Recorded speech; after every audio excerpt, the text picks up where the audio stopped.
Tonight, Action News Jax has obtained a new batch of text message exchanges involving JEA leadership. That's right. Now, these text messages are between CEO Vickie Cavey and board member Rick Morales. And I wanted to examine the timeline of her being asked to quit and how it lines up with Council President Kevin Carrico trying to replace another board member as a big favor to a friend. JEA CEO Vickie Cavey, board member Rick Morales, and City Council President Kevin Carrico involved in triple trouble at the utility. I did approach Vickie and asked her to resign, and she said yes. That was Morales at last week's board meeting. He said Cavey backtracked after agreeing to resign over worker complaints alleging a toxic corporate culture. She texted me a few hours later, please hold on.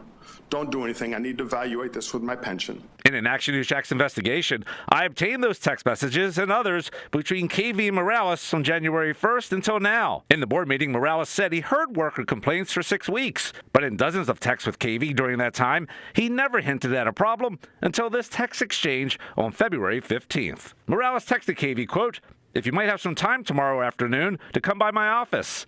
Cavey responded, "Any hint to what it is?" Morales, "There's just a few things I'd like to chat with you in person about." Then on that Monday, February 16th, Cavey's text appears to show she was at least considering resigning.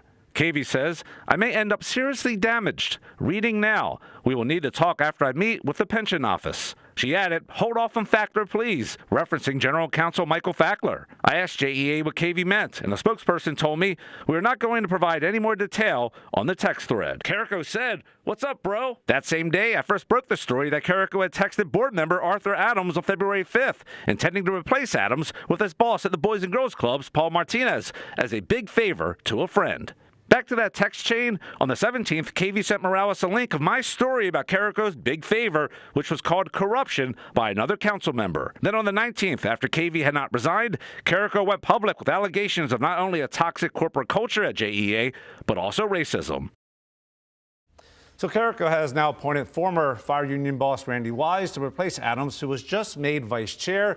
And as a result of my investigation, Carrico was served a subpoena last week by the state attorney's office for all his JEA communications. He has until next Tuesday to comply.